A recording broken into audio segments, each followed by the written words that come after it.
মুখ্যমন্ত্ৰীক উভতি ধৰিছে অখিল গগৈ। জুবিন গাৰ্গৰ চাৰ্জশ্বিট সম্পৰ্কে মুখ্যমন্ত্ৰীয়ে কৰা বক্তব্যৰ বিৰোধিতা অখিল গগৈৰ।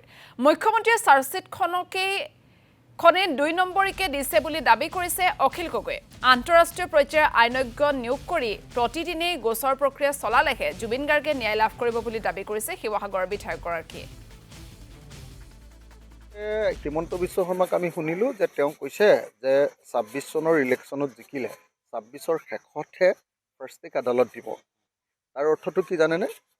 তেওঁ জানে যে ফাৰ্ষ্ট টেক আদালত যদি দৈনন্দিন যদি হিয়াৰিং হৈ যায় তেতিয়াহ'লে অভিযুক্ত যিসকল আছে এই অভিযুক্তসকলে তৎক্ষণাত বেইল পাই যাব, তৎক্ষণাত তেওঁলোকৰ কেছ শেষ হৈ যাব।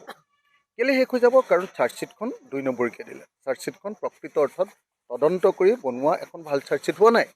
সেইকাৰণে মই বাৰম্বাৰ কৈছোঁ যে চাৰ্জশ্বিটখন এখন এডিশ্যনেল চাৰ্জশ্বিট যাতে ভালকৈ এনকুৱাৰী হয়, সেই এডিশ্যনেল এখন চাৰ্জশ্বিট লাগিব। নাম্বাৰ 1, সেইটো হ'ল আমাৰ প্ৰাইমেৰী কাম। 2, আমাক লাগিব একেবাৰে নেশ্যনেল ষ্টেণ্ডাৰ্ডৰ এডভোকেটৰ বা লয়াৰ্ছৰ এটা টীম, সেইটো লাগিব। 2, আৰু ইণ্টাৰনেশ্যনেল লয়াৰ্ছবিলাকৰো সহযোগিতা লাগে। 3, আমাক লাগিব ডে টু ডে হিয়াৰিং কৰাৰ ব্যৱস্থা। এই 3টা ব্যৱস্থা একত্ৰভাৱে হ'লেহে জুবিন দাই ন্যায় পাব। আৰু জুবিন দাক যে ন্যায় দিবৰ কাৰণে এই চৰকাৰখনৰ কোনো আগ্ৰহ নাই, সেইটো এই জুবিন ক্ষেত্ৰখন চালে দেখা যায়। আপুনি চাওক, গোটেই জুবিন ক্ষেত্ৰখনৰ কাৰণে কি 2,80,000 নে 2,40,000হে মুকলি কৰিছে?